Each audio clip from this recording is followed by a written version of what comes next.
तो दोस्तों आज के इस वाले वीडियो में हम लोग देखेंगे कि हम लोग यूपीआई को यूज करके किस किस तरीके से यहाँ पे पेमेंट कर सकते हैं। तो यहाँ पे आपको 5 तरीके मिलते हैं यूपीआई से पेमेंट करने के लिए। तो सबसे पहला जो तरीका है वो है आप लोग यहाँ पे क्यूआर को स्कैन करके आप लोग पेमेंट कर सकते हो। आपके पास अगर यहाँ पे यूपीआई एप्लीकेशन है, वो गूगल पे, फोन पे या फिर कुछ भी एप्लीकेशन हो सकता है, आप लोग कोई भी एप्लीकेशन ले लीजिए, वहाँ पे आपको एक क्यूआर स्कैन करने का ऑप्शन मिलता है।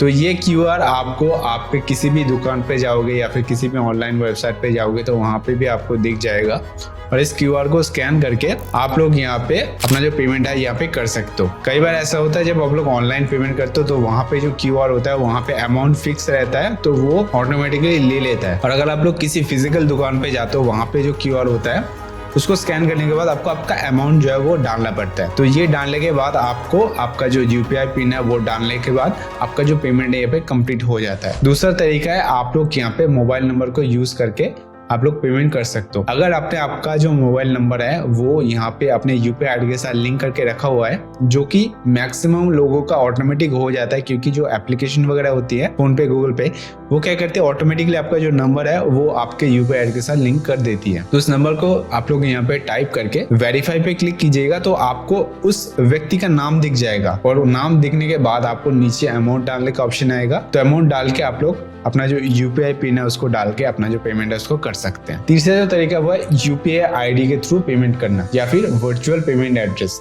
आप लोग कुछ भी कह लीजिए इसको। तो वो जो क्यूआर होता है उसके ठीक नीचे आपको एक यूआरएल भी दिखता है, मतलब कि वहां पे आपका मोबाइल नंबर हो सकता है, मैक्सिमम लोगों का मोबाइल नंबर होता है, तो उसके साथ यहाँ पे @ लगा के आपका यहाँ पे जो आपके बैंक्स होती है, जैसे कि येस बैंक YBL को यूज करता है, SBI bank OK SBI use करता है, ठीक है, कोटक बैंक तो OK कोटक ऐसा कुछ यूज करता है। तो इस तरीके से आपका जो यूपीआई आईडी होता है तो आपको दिख जाएगा, इसको यूज करके आप लोग पेमेंट कर सकते हो। उसके लिए आपको यहाँ पे हर एक एप्लीकेशन में यूपीआई आईडी वाला एक ऑप्शन मिलेगा, जहाँ पे क्लिक करने के बाद आप लोग इसको पूरा टाइप कीजिए। टाइप करने के बाद हमेशा ध्यान रखिएगा कोई भी नंबर या फिर लेटर्स स्मॉल हो या फिर कुछ भी हो उसको ध्यान से टाइप कीजिएगा। एक लेटर इधर उधर हो गया तो आपका जो पैसा है किसी और के अकाउंट में भी जा सकता है। तो हमेशा ध्यान रखिएगा जब भी आप लोग मोबाइल नंबर टाइप कर रहे हो या फिर जब भी आप लोग यहाँ पे यूपीआई आईडी को टाइप कर रहे हो, तो हर एक चीज, हर एक नंबर को आप लोग यहाँ पे ध्यान से टाइप कीजिएगा। टाइप करने के बाद वेरीफाई कीजिएगा। वेरीफाई करने के बाद जब उस व्यक्ति का नाम आए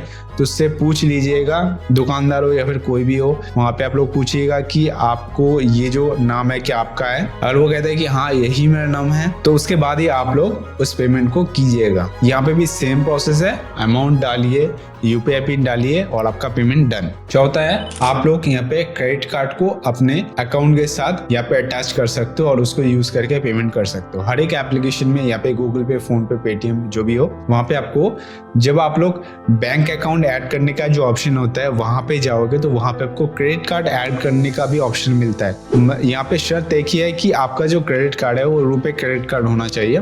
तो रुपए क्रेडिट कार्ड को यहाँ पे आप लोग ऐड कर सकते हो।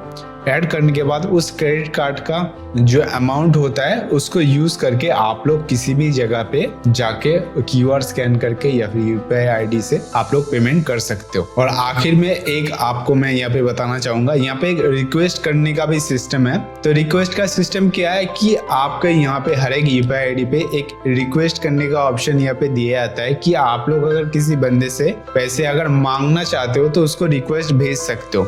ज्यादातर जो ऑनलाइन कंपनियां हैं, मतलब कि जो फ्लिपकार्ट वगैरह या फिर जो भी ऑनलाइन सर्विस यहाँ पे है जहाँ पे आप लोग प्रोडक्ट खरीदते हो, वो इसी रिक्वेस्ट मेथड को यूज करते हैं। आप लोग जब अपना यूपीआई आईडी वहाँ पे डालते हो तो वो आपके अकाउंट पे रिक्वेस्ट भेजता है कि आपको इतने रुपए आपको पे करने हैं।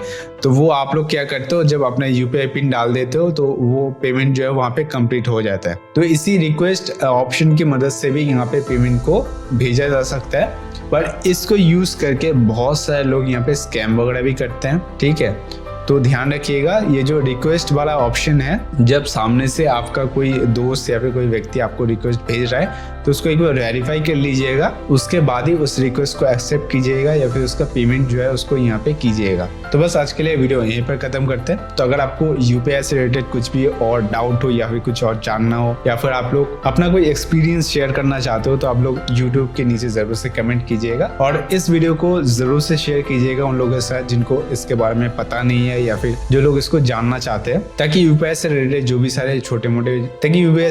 भी सारे फ्रॉड्स हो रहे हैं यहाँ पे उनको यहाँ पे रोका जा सके। सरकार तो यहाँ पे बहुत सारे प्रिवेंटिव मेथड यहाँ पे यूज कर रही है, पर आम लोगों को भी अवेयर होना चाहिए कि कौन सी चीज कैसे काम करती है, उसका एक बेसिक उनको नॉलेज जरूर होना चाहिए ताकि वो जो ये फ्रॉडस्टर हैं और जो भी सारे ये जो फ्रॉड करते हैं तो उनसे बच सके। तो चलिए मिलते हैं अगले वीडियो में।